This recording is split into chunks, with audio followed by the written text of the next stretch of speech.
अस्सलाम वालेकुम, hello and welcome to sports room. मैं हूं आपका मेजबान नजीबुल हसनैन। आज के प्रोग्राम में बहुत सारी चीज़ों पे बात करेंगे, इसीलिए हमने स्टूडियो में मदू किया है आज स्पोर्ट्स कॉरेस्पॉन्डेंट शाहिद हाशमी साहब को। शाहिद साहब अस्सलाम वालेकुम, welcome to the show. Pakistan cricket में इस वक्त ज़रा थोड़ी खामोशी है, कुछ ज़्यादा कुछ हो नहीं रहा और आप सबको पता है कि स्किल डेवलपमेंट कैंप जो है उसका दूसरा मरहला शुरू हो गया है। फ़खर जमान, सऊद शकील, मोहम्मद नवाज समेत 15 खिलाड़ियों ने मुख्तलिफ इसमें स्किल्स की जो भी एक्सरसाइजेस थी उसमें हिस्सा लिया।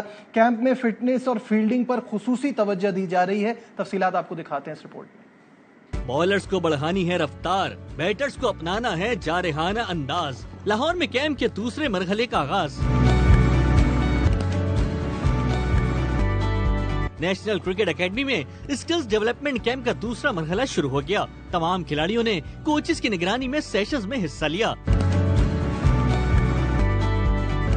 कैंप में फिटनेस पर काम करना अहम तरजीह, फील्डिंग ड्रिल्स पर भी खास तवज्जो दी गई। दूसरे मरहले में 15 खिलाड़ियों ने हिस्सा लिया, जिसमें फखर जमान, सऊद शकील, मोहम्मद नवाज, मेहरान मुमताज और दीगर खिलाड़ी शामिल हैं।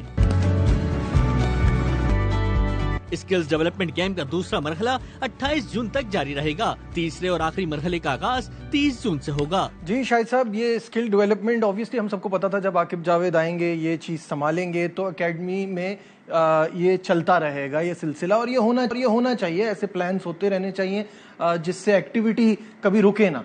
स्किल डेवलपमेंट अच्छा एक कॉन्सेप्ट है और पाकिस्तानी प्लेयरों के साथ ज़्यादातर यही शिकायत रहती है कि ऑफ सीजन में वो घर जाते हैं, पराठे खाते हैं, खूब रोगनी ग़िज़ाएं खाते हैं। ये पहले भी होता रहा है। एक दफ़ा तो जनरल तौक़ीर ज़िया जो पाकिस्तान क्रिकेट बोर्ड के चेयरमैन थे साबिक़, उन्होंने बाकायदा कहा था कि प्लेयर 4-4, 5-5 पराठे खाते हैं और इस तरह से। तो ऑफ सीज़न में फिर इतनी फिटनेस की तरफ तवज्जो नहीं होती, तो ये अच्छा कदम है आकिब जावेद का।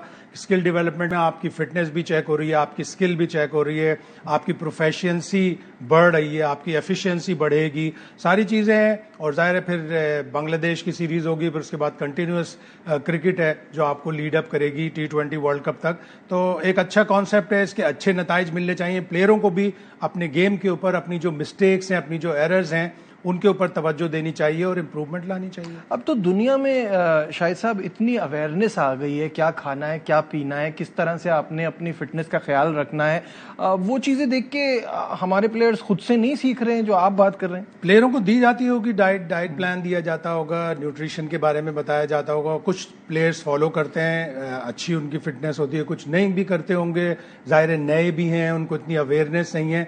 लेकिन अब जब से इंटरनेशनल क्रिकेट की डिमांड्स चेंज हो गई हैं, इतनी क्विक हो गई है क्रिकेट, उसमें आपको फिटनेस भी मुसलसल रखनी है। और अगर आप मुस्तकिल क्रिकेट खेल रहे हैं, इंटरनेशनल क्रिकेट खेल रहे हैं, साथ ही साथ में लीग्स हो रही हैं, इतना बिजी एक प्लेयर का पूरा साल गुजरता है, तो उसको अपने ऊपर फिटनेस के ऊपर ही, न सिर्फ फिटनेस के ऊपर बल्कि अपनी डाइट के ऊपर, अपनी सारी चीज़ों के ऊपर तवज्जो देनी है। ऐसी चीज़ें खाएं जो आपको तवाना तो रखें लेकिन ज़ाहिर है मोटापे की तरफ ना ले जाएं या फिटनेस के प्रॉब्लम्स क्रिएट ना करें।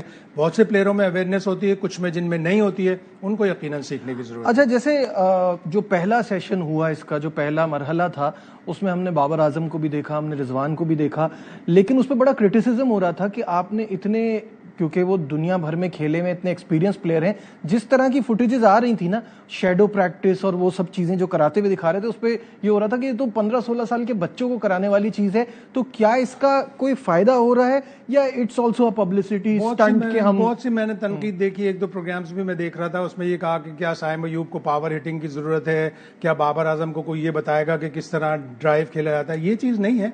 आपकी एक तो स्किल है, आप रोज़ाना क्यों पढ़ते हैं, आप क्यों रोज़ाना मैचों से या खबरों से हम आंग इसलिए रहते हैं कि आप उस रन में रहें, उस मोमेंटम में रहें, उस रिदम में रहें। तो उस रिदम में लाने के लिए प्लेयरों को, और इसका मकसद ये नहीं है कि कोई बाबर आजम को कवर ड्राइव करना सिखा रहा है या कोई साइम अयूब को पावर हिटिंग सिखा रहा है, बल्कि उनकी स्किल को मजीद डेवलप किया जा रहा है, उनको एक रिदम में लाया जा रहा है। उनको ऑफ सीजन में जब वो मैचेस नहीं खेल रहे तो उनकी मशीन एक चलती रहनी चाहिए। अगर मशीन ना चलती रहे, उसको ऑयलिंग ना हो, उसकी बार बार उसकी मूवमेंट ना हो, मशीन भी रुक जाती है, इंसान तो इंसान है। बिल्कुल सही है। और ऑब्वियसली इससे हम तो खुद ये मानते हैं कि इन चीज़ों से फ़ायदा होता है, और ये एक्टिविटी जिस तरह से एकेडमी में चल रही है ये सारा साल चलनी चाहिए और यंगस्टर्स पे ज़्यादा फोकस भी होना चाहिए। मूविंग ऑन, अब बात करेंगे इंग्लैंड और इंडिया की इस लीड्स मैच के हवाले से। शाहिद साहब, साइकिल वर्ल्ड टेस्ट चैंपियनशिप का शुरू तो बांग्लादेश और श्रीलंका के मैच से हुआ था, बट मज़ा इस गेम में आया। जिस तरह से आप कह रहे हैं ना कि ये एक्टिविटी चलनी चाहिए, मैं समझता हूँ इस तरह के मैचेस भी दिखाने चाहिए ताकि हमारे खिलाड़ियों को पता चले किस तरह से खेलना है, काउंटर अटैक क्या है, टेस्ट ऑफ एवरी स्किल किसे कहते हैं। टेस्ट क्रिकेट के लिए बहुत अच्छी चीज है। जिस तरह से ये 4 दिन हुए और आज 5वां दिन शुरू हुआ है, एक टीम एक वक्त ऊपर होती है, दूसरी टीम दूसरे वक्त ऊपर होती है। इंडिया इजीली ये टेस्ट मैच जीत सकता था अगर वो इंग्लैंड को 300 में कंट्रोल करते, लेकिन उन्होंने पोप का भी कैच छोड़ा, उन्होंने हैरी ब्रूक का भी कैचेस छोड़े, उन्होंने सबके कैचेस छोड़े और रिलेटिवली इजी कैच छोड़े। यंगस्टर्स हैं जाहिर है इंग्लैंड में, और इंग्लैंड में बहुत से लोगों ने ये भी कहा कि इतनी फजा साफ होती है, गेंद इतनी क्लियर नजर आती है कि उसमें भी कैच नहीं छोड़ना चाहिए। लेकिन तेज बॉल आती है, आपकी मूवमेंट, आपकी एंटिसिपेशन का एक टेस्ट होता है। जायसवाल यूजुअली बहुत अच्छा फील्डर है, लेकिन उससे 2 कैचेस छूटे, बॉल पीछा कर रही थी, ऐसा लग रहा है। कैच छूटा, तो हो जाता है part and parcel of the game. लेकिन इंडिया ने दोनों दफा टेल उनकी बड़ी जल्दी, पहले 41 रन पे 7 for 41, वो एक उनको बड़ा डैमेज हुआ। और फिर दूसरा कि वो उन्होंने इंग्लैंड को लेट ऑफ द हुक कि सिर्फ 6 रन की वो लीड ले सके। अगर यही लीड 120-130 की होती तो इंग्लैंड गेम ही खत्म हो जाता। बिल्कुल सही बात है। 5 सेंचुरियां, जायसवाल की सेंचुरी हुई, केएल राहुल की सेंचुरी हुई, Shubman Gill, how important his role, because एक न्यू लुक टीम को वो लीड कर रहे हैं, नए कप्तान है, उनकी सेंचुरी। और फिर पंत की तो जैसे आपने बात की, each inning century, what a brilliant performance. वो तो मैं तो हमेशा कहता हूं कि वो जब व्हाइट कपड़े पहनता है वो प्लेयर ही बदल डोमिनेट करता है पंत जब भी खेलता है, और उसने इस इनिंग्स में भी पूरा डोमिनेट किया। लेकिन इंडिया के बारे में जिस तरह की बातें कही जा रही थी कि रोहित शर्मा और कोहली को मिस करेंगे, उन्होंने इसलिए मिस नहीं किया कि इंग्लैंड की बॉलिंग बहुत वीक थी। इस टेस्ट मैच से पहले स्टुअर्ट ब्रॉड ने कहा था कि मुझे ये फिक्र है कि इंग्लैंड 20 विकेटें कैसे हासिल करेगा। बड़ी मुश्किल से उन्होंने 20 विकेटें हासिल की, और उस 20 विकेटों में आप कम से कम 12 विकेटें ऐसी हैं जो इंडिया के प्लेयरों ने खुद दी, सेंचुरी बनाने के बाद दी या 30s बनाने के बाद दी, अपनी विकेटें जैसे थ्रो की उन्होंने, वरना इतना अच्छा अटैक नहीं था। क्रिस वोक्स, जिसका इंग्लैंड में इतना रिकॉर्ड अच्छा है कि आउट ऑफ 181 उसकी 134 के करीब विकेटें इंग्लैंड में है और 21 पे हैं, 21 रन पर विकेट। लेकिन इस टेस्ट मैच में वो कुछ भी नहीं कर सका। देखिए आप इसलिए कि उसे स्विंग नहीं मिली, उसको ओवरकास्ट कंडीशन इतनी ज्यादा नहीं मिली जिसका वो हमेशा तलबगार होता है, और वो उन्हीं कंडीशंस में बहुत अच्छी बॉलिंग करता है। वो कुछ नहीं कर सका। टंग और कार्ड्स आपस में दोनों ने मिलकर सिर्फ 10 टेस्ट मैच खेले हैं, उनको एक प्रॉब्लम हुआ, ऑल्दो के टंग ने दोनों इनिंग्स में लेकिन सारी टेल की ली। हाँ, ज्यादातर टेल की विकेटें ली, तो बॉलर्स रिलेटिवली वीक थे, इसीलिए इंडिया को फायदा हुआ। अदरवाइज अगर इंग्लैंड की बॉलिंग में, इसी बॉलिंग में गस एटकिंसन, मार्क वुड और जोफ्रा आर्चर, ये 3 बॉलर होते तो इंडिया इस तरह 5 सेंचुरियां धड़ाधड़ नहीं बना पाता। सही बात है। और कुछ चीजें हैं, जैसे आपने टेल की बात की कि उन्होंने डिसअपॉइंट किया कंपेयर टू इंग्लैंड टेल, जिसकी आखिरी 5 विकेटों पे 189 रन बने, तो सबने वहां अपना रोल प्ले किया है। अभी क्योंकि लंच चल रहा है और फौरन ही अभी थोड़ी देर में मैच दोबारा शुरू होने वाला है, 254 रन रिक्वायर्ड, पूरी 10 विकेटें हैं। ओपनर्स ने अपना काम तो कर दिया है, थोड़ी वेयर एंड टेयर एक्सपेक्ट कर रहे हैं शाम के सेशन में, लेकिन अभी इस वक्त स्मूथ सेलिंग है। आपको लगता है इंग्लैंड जीत जाएगा? अभी तक तो स्मूथ सेलिंग है, और पहला सेशन लंच तक का पूरा हुआ, जबकि प्रेडिक्शन ये थी कि रेन है और डिलेड स्टार्ट है, थ्रू आउट द डे बारिश ही बारिश होगी। अगर अगले सेशन देर से शुरू होता है या बारिश होती है तो जाहिर है फिर मुश्किल हो जाएगा इंग्लैंड के लिए इतने रन बनाना। लेकिन की टू इंडिया सक्सेस बुमराह हैं। बुमराह ने इस सेशन में भी 2 स्पेल किए, लेकिन एक कैच उनसे गिरा, क्रॉली का जरा मुश्किल कैच था, उनके लेफ्ट साइड पे आया था, और रन अप में जब आप फॉलो थ्रू में होते हैं तो आपके लिए बॉलर के लिए कैच करना, और बुमराह जिसकी पूरी बॉडी घूम रही होती है तो उसको फॉलो थ्रू में कैच लेना जरा मुश्किल होता है। अदरवाइज इंग्लैंड की बैटिंग बहुत अच्छी है, वो तेज भी खेल रहे हैं। अगर बारिश नहीं हुई तो ये बड़ा exciting finish and they have done it here in 2019 if you remember, जब 359 का टारगेट था।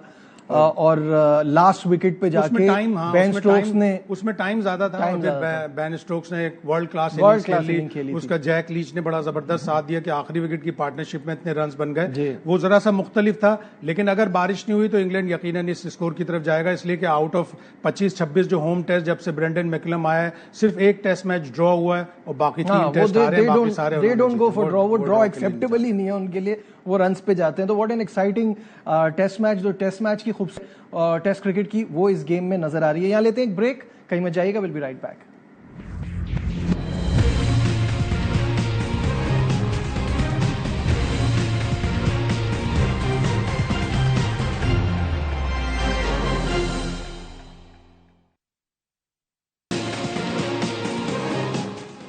Glad to have you back once again to Sports Room और बात करेंगे एशियन वॉलीबॉल नेशन कप की, जिसमें पाकिस्तान ने पिछले साल की शिकस्त का बदला ले लिया, कतर को हराकर फाइनल के लिए क्वालिफाई कर लिया। फाइनल आज पाकिस्तान का मुकाबला बहरीन से होगा और तमाम मैच आप ए स्पोर्ट्स पर बराह रास्त देख सकेंगे। तफसीलात आपको दिखाते हैं इस रिपोर्ट में। ब्लॉक कमाल, अटैक लाजवाब, Pakistan Asian volleyball Nations cup के सेमीफाइनल में फतह-ए-आब। रिसेप्शन गलत, रिसेप्शन। बहरीन के शहर महानामा में कौमी टीम ने दिफाई चैंपियन कतर को पानी भी न पीने दिया। सर्विस जोरदार, दिफा जानदार और तकनीक शानदार रही। 25 से वेल प्लेड पाकिस्तान। शाहीनों ने कतर से पिछले फाइनल की नाकामी का बदला लेते हुए 3-0 से मैदान मारा। ब्लॉक हुई बॉल, लिब्रो ने ली, चांस मिलेगा, बहुत उम्दा। खराब। फाइनल में कौमी टीम का मुकाबला मेजबान बहरीन से आज होगा। लाइन सर्विस, चांस पाकिस्तान के पास, फिर मौका मिलेगा। मुराद जहान बहुत ही उम्दा खेले हैं। जी शाहिद साहब, वॉलीबॉल पाकिस्तान के लिए, हमारे लिए तो बड़ी वो बात है कि पाकिस्तान इतना अच्छा खेल रहा है और दूसरे स्पोर्ट्स में नजर आए। अभी हमने हॉकी में वो हम कोशिश कर रहे हैं आहिस्ता आहिस्ता ग्रेजुअली आगे बढ़ने की, लेकिन उसमें चीजें रोक रही हैं। यहाँ वॉलीबॉल की इस टीम की परफॉर्मेंस को देखकर क्या कहेंगे? पिछले 2-3 साल से पाकिस्तान की वॉलीबॉल टीम अच्छा कर रही है। एशियन लेवल पे बहुत अच्छा किया है, साउथ एशियन लेवल पे अच्छा किया है और कतर को हराना, जो एशिया में नंबर 3 है, हम शायद 12-13 पे हैं। कतर की इंटरनेशनल रैंकिंग भी बहुत ही अच्छी है, पिछले साल के चैंपियंस हैं, डिफेंडिंग चैंपियन हैं, उनको हराना। एवरेज कद मैं सुन रहा था कमेंट्री में उनका 6 फीट 5 इंचेस है और वॉलीबॉल में, बास्केटबॉल में लंबा कद होना बड़ा एडवांटेज है। पाकिस्तान के मिडिल हाइट के प्लेयर हैं, लेकिन पाकिस्तान के ज्यादातर प्लेयर्स पाकिस्तान आर्मी के हैं और ये आर्मी में बड़ा अच्छा एक पॉपुलर गेम है। पंजाब में आप यूजुअली देखेंगे कि शाम के वक्त वो छिड़काव वगैरह करके वॉलीबॉल खेलते हैं। शूटिंग बॉल भी उसको थोड़ा सा उससे मिलता जुलता खेल है। उस तरह के खेलों से पाकिस्तान को एक तरक्की मिलेगी। वॉलीबॉल एक ऐसा गेम है जो पाकिस्तान इंटरनेशनली बहुत अच्छा कर सकता है। इसके जो चेयरमैन है चौधरी याकूब साहब, वो बड़ी कंसर्टेड एफर्ट करते हैं। पहले ब्राजील का कोच था, वो अर्जेंटीना का कोच लेके आए, अपने फंड्स जनरेट करते हैं। इस तरह अगर फेडरेशन काम करेगी तो उनका काबिले एहसन उनका एक रवैया रहा है पूरे वॉलीबॉल के साथ, जिस तरह वो वॉलीबॉल को लेके चल रहे हैं। अगर इसी तरह हमारी हॉकी फेडरेशन वाले सदर को, तारिक बुख्ती साहब को भी थोड़ी सी जरा आंखों में शर्म आ जाए कि वो दौरों पर जाने के बजाय, अब चौधरी याकूब साहब भी आराम से रिसोर्सेज इस्तेमाल करके बहरीन जा सकते थे, लेकिन वो यूजुअली नहीं जाते। अच्छा है कि वो यहीं से होके देख रहे हैं। आज 9 बजे फाइनल है, अल्लाह करे पाकिस्तान ये जीते, एटलीस्ट एशियन टाइटल पाकिस्तान के पास आएगा। तो उन टीमों से हम, जो एशिया की टीम है, और जब वर्ल्ड वॉलीबॉल चैंपियनशिप इसी साल है शायद सितंबर में, पाकिस्तान शायद उसके लिए क्वालिफाई भी कर चुका है, तो जब क्वालिफाई कर लेगा, वहां जाएगा, एक अच्छा एक्सपोजर मिलेगा, तो पाकिस्तान की वॉलीबॉल आगे बहुत आगे जाएगी। और जब हमने कतर को हरा दिया तो आज का मैच तो हमारे लिए इतना मुश्किल नहीं होना चाहिए, क्योंकि रैंकिंग में पाकिस्तान बहरीन से बेहतर है। इसीलिए पाकिस्तान स्पोर्ट्स बोर्ड को, पाकिस्तान ओलंपिक एसोसिएशन को, पाकिस्तान की गवर्नमेंट को, आईपीसी को ये कोशिश करनी चाहिए कि जो फंड्स हैं वो ज्यादातर उन खेलों में इस्तेमाल हो जहां पाकिस्तान मेडल होप्स हो, पाकिस्तान को टाइटल की होप्स हो। पाकिस्तान बॉक्सिंग में अच्छा रहा है, पाकिस्तान वेट लिफ्टिंग में हमेशा अच्छा रहा है, पाकिस्तान कश्ती रानी में अच्छा रहा है, वॉलीबॉल एक गेम आ गया, हॉकी में पाकिस्तान अच्छा है। तो उन गेमों की तरफ तवज्जो दे। जेवलिन थ्रो में आपने देख लिया कि जिस तरह अर्शद नदीम ने ओलंपिक मेडल लिया, और सेल्फ मेड आदमी है हमारे यहाँ, तो वही आगे जाते हैं। और कुछ फेडरेशन ने भी, अकरम साही ने और बहुत से लोगों ने उसके ऊपर काम भी किया है। बहुत से लोग कहते हैं सेल्फ मेड, हाँ ठीक है, 70-80% एक एथलीट सेल्फ मेड होता है, लेकिन उसके पीछे अकरम शाही, उनके जो कोच हैं सलमान बट, इन लोगों का भी काम है। पाकिस्तान एथलेटिक्स फेडरेशन का अगर 10% भी उसमें कंट्रीब्यूशन है तो एक आपने ओलंपिक मेडल। बिल्कुल सही है। इसके बीच में आपने पाकिस्तान स्पोर्ट्स बोर्ड का भी जिक्र किया, तो पाकिस्तान स्पोर्ट्स बोर्ड का एक हैरानकुन इकदाम, जो नेशंस कप में हमारे खिलाड़ी फाइनल खेलकर वापस आए हैं, उनके लिए सरप्राइज चेक, और उस चेक ने सबको हैरान कर दी। और प्लेयर्स को मिले हैं 6,000 रुपए, ऑफिशियल्स को मिले हैं 5,600 रुपए। मैं वो चेक की तस्वीर भी आपको स्क्रीन पर दिखा रहा हूं, जिस पर प्लेयर्स का ये कहना था कि इतनी बड़ी रकम को हम संभालेंगे कैसे, ये हमारे साथ यकीनन कोई मजाक किया गया है। तो इस पर हम अली हसन की ये खबर है, उनसे भी राब्ता करेंगे। शाहिद साहब, आप क्या सोचते हैं? मजाक ही है बिल्कुल। आज के दौर में किसी कामयाबी पे अगर 500-600 रुपए 5-6 हज़ार रुपए दे दें तो ऐसा लगता है कि जैसे गांव में एक मैच हो रहा है, मैच के बाद उन्हें भुट्टे के दाने या मूंगफली के दाने दे दी कि जा ऐश कर। लहरी साहब का एक बड़ा मशहूर वाकया था ना कि एक मूंगफली गिर गई तो नौकर ने उठाई, तो उसने कहा कि जाओ यार ऐश करो तुम इस मूंगफली के दाने पे। तो ये प्लेयरों के साथ बिल्कुल वाकई मजाक है। पाकिस्तान स्पोर्ट्स बोर्ड को एक अच्छा इदारा है, उसको इस तरह की चीजों से मतलब अवॉइड करना चाहिए। अली हसन हमारे साथ है, उनसे इस बारे में बात करते हैं। अली, मुझे बताइएगा, पहले तो मुझे आपको शाम में ये कॉल करके इस खबर की तस्दीक आपसे की है, क्योंकि मुझे हैरत हो रही थी, मुझे यकीन नहीं आ रहा था कि ये भी हो सकता है कि 5,600 और 6,000 रुपए के चेक्स दिए हैं। देखिए एक तो पहले आप माइंड बना लेंगे, कोई आपका दोस्त ये सवाल आपसे ना करे कि इतनी बड़ी रकम जो है हॉकी के प्लेयर्स को दी जाए और वो कौन सा सब बैंक अकाउंट है जहां वो सेव कर सकें। हैरानगी की बात है, बिल्कुल सही है। शायद भाई भी कह रहे हैं, शर्मिंदगी का मुकाम है इतना बड़ा इदारा होकर खिलाड़ियों के साथ एक क्लास से खिलवाड़ कर रहा है, उनका जोक कर रहा है। मेरी काफी प्लेयर्स से बात है, कुछ ऑफिशियल से बात है, उन्होंने बोला यार आपने खबर देखी, हमें 5,600 रुपए दिए और उसका नाम दिया गया पॉकेट मनी। यानी कि पहले हमें नेशंस कप में पैसे नहीं मिलते थे, अलाउंस नहीं मिले, इससे पहले जो कैंप लगे उसके पैसे नहीं मिले, लेकिन अब कह रहे हैं कि एक लाख अलाउंस है लेकिन हम इसको पॉकेट मनी के तौर पे हम चेक दे रहे हैं जिसको आप ले लीजिए। तो इस पे कप्तान से मैं दीगर लोग भी बड़े शर्मिंदगी महसूस कर रहा हूँ। बकायदा तो मेरी तो बात हुई अम्माद से भी, तो अम्माद भट्ट ने यही कहा कि भाई इसको मैं कैसे सेव करूँ, कहाँ इन्वेस्टमेंट करूं जिससे मुझे कुछ सरमायाकारी हो सके फ्यूचर में। तो अब कल एक बैठक हो रही है इस्लामाबाद में, जिनको कुछ एप्रिसिएशन के लिए अम्माद ने बोला कि स्पोर्ट बोर्ड के जो हेड हैं उनके सामने शिकवा किया जाएगा। ये जो क्या है, इस तरह से ये खबर जब टीवी चैनल पर चलेगी, सोशल मीडिया पर फैलेगी, तो पड़ोसी मुल्क हो या कहीं और हो, हर जगह मजाक बनेगा कि जहाँ कौमी खेल है उसको 5,600 या 6,000 का चेक दे रहे हैं आप। अब ये दुआ कीजिएगा कहीं बाउंस ना हो जाए। बहुत बहुत शुक्रिया अली हसन हमारे साथ, कह रहे हैं ये भी बाउंस ना हो जाए। पाकिस्तान स्पोर्ट्स बोर्ड इसके आगे करेंसी लिखना करना भूल जाता कि अगर यही 5-6 हज़ार डॉलर होते तो शायद एक कोई ऐसी रकम होती कि जिससे कोई कहीं इन्वेस्ट कर लेता। 5-6 हजार डॉलर तो ख्वाब में भी हमारे हॉकी प्लेयर नहीं सोच सकते। लिखना भूल गए। लेकिन ये एक बड़ा इशू है शाहिद साहब, इस पे हमें अच्छा आई अंडरस्टैंड। ज्यादा तो शायद पाकिस्तान स्पोर्ट्स बोर्ड जो जोराने पे बुला रहा है उस पर खर्च हो जाएगा, बिल्कुल सही, लाखों रुपए खर्च हो जाएंगे उसके ऊपर। तो यही पैसे अगर बच्चों को दे दिए जाएं और इसको 1-1 जीरो लगाकर और दोबारा चेक इशू किए जाएं। अच्छा, 2 जीरो लगा दें। बहुत सारे लोग ना क्रिकेट से इसको कंपेयर करते हैं, वो भी फेयर नहीं है, बिकॉज क्रिकेट अपनी मनी खुद जनरेट करता है। पीसीबी खुद मुख्तार इदारा है, जो पैसे आते हैं उसका बहुत थोड़ा सा परसेंटेज प्लेयर्स में जाता है, कोई मेजर शेयर नहीं जाता। लेकिन वो भी एक बड़ी अमाउंट बन जाती है। हॉकी में पैसा वैसे ही नहीं है, लेकिन ये तो बिल्कुल आप किसी के साथ मजाक करने वाली बात है ना, ये तो आप डिमोटिवेट कर रहे हैं उन खिलाड़ियों को और यंगस्टर्स जो हॉकी प्लेयर बनना चाहते हैं। फेडरेशन को एक तो पाकिस्तान हॉकी फेडरेशन में अच्छा स्ट्रांग एक पीएचएफ का प्रेसिडेंट है। उस दिन मैं आपका प्रोग्राम सुन रहा था, रेहान भट्ट ने कहा कि व्हाई नॉट एफबीआर के चेयरमैन को बना दिया जाए। जाहिर है वो वहां से टैक्स लें, कुछ हॉकी के नाम पे भी टैक्स कलेक्ट कर लें, अगर कुछ करोड़ों रुपए हो जाए तो एफबीआर के चेयरमैन को अगर पीएचएफ का प्रेसिडेंट बना दें, नॉट अ बैड सजेशन। उस और फिर वो अंदर भी करप्शन पे नजर रख सकते हैं, वो पैसे भी लेके आए, जनरेट करें और फिर अच्छा एक स्ट्रांग मार्केटिंग मैनेजर हो। एक जमाने में हमारे बड़े अच्छे दोस्त हैं सरदार नवीद हैदर, वो काम करते थे, उन्होंने बड़ा अच्छा काम किया, बड़े स्पॉन्सर लेके आते थे और उनके ताल्लुकात भी हैं, उनके कनेक्शन भी हैं। तो इस तरह के लोगों को अगर पीएचएफ में या पाकिस्तान फुटबॉल फेडरेशन में मार्केटिंग में लेके आएंगे तो आपको स्पॉन्सर्स लेके लाके देंगे।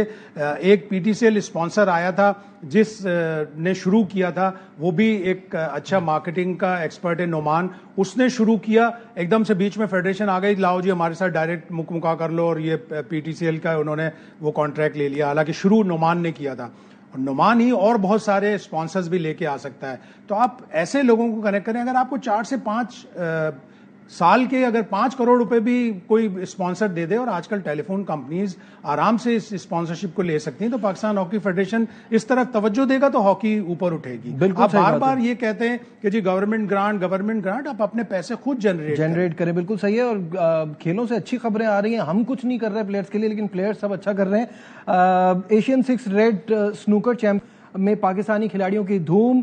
मोहम्मद आसिफ, ओवैस मुनीर और मोहम्मद सज्जाद, इन सब ने प्री क्वार्टर फाइनल के लिए क्वालिफाई कर लिया। कोलंबो में जारी इस इवेंट में ग्रुप मरहले में ओवैस मुनीर ने तीनों मैचेस जीते हैं, भारतीय ओपोनेंट को भी हरा दिया। आसिफ और सज्जाद ने भी 2-2 मुकाबले जीतकर नॉकआउट मरहले के लिए क्वालिफाई किया है। अगेन दिस स्पोर्ट, इसमें भी कुछ नहीं है, लेकिन ये सब अपने पाकिस्तान ने इसमें हमेशा अचीवमेंट दिखाई है। और पहले अली असगर वली का साहब थे, वो फंड्स जनरेट करते थे। प्लेयर्स हमने मोहम्मद यूसुफ चैंपियन बनाया, मोहम्मद आसिफ बनाया, मोहम्मद सौले बनाया, बड़े प्लेयर हमने प्रोड्यूस किए। उस वक्त अली असगर वली का करते थे, फिर आलमगीर शेख आए, और अभी मैं थोड़े दिन पहले जिसने मुझे बड़ा हर्ट किया कि स्नूकर फेडरेशन भी कह रही है कि हमें फंड्स की कमी है। एक जमाना था कि उनको टोबैको स्पॉन्सरशिप थी तो उनको कोई प्रॉब्लम नहीं होते थे, उनको भी सपोर्ट चाहिए, उनको भी प्लॉट चाहिए, उनको भी जगह चाहिए जहां पे वो अपनी स्नूकर की एकेडमी बनाए। अभी तो प्राइवेटली जो स्नूकर क्लब्स होते हैं उनमें हो रही है और उसमें प्लेयर प्रोड्यूस हो रहे हैं। बिल्कुल सही है। बहुत बहुत शुक्रिया। शाहिद हाशमी साहब हमारे साथ थे और तमाम खेलों के हमने आज के प्रोग्राम में अपडेट्स आपको दी। फिलहाल प्रोग्राम में बस इतना ही। अपना बहुत ख्याल रखिए। अल्लाह हाफिज।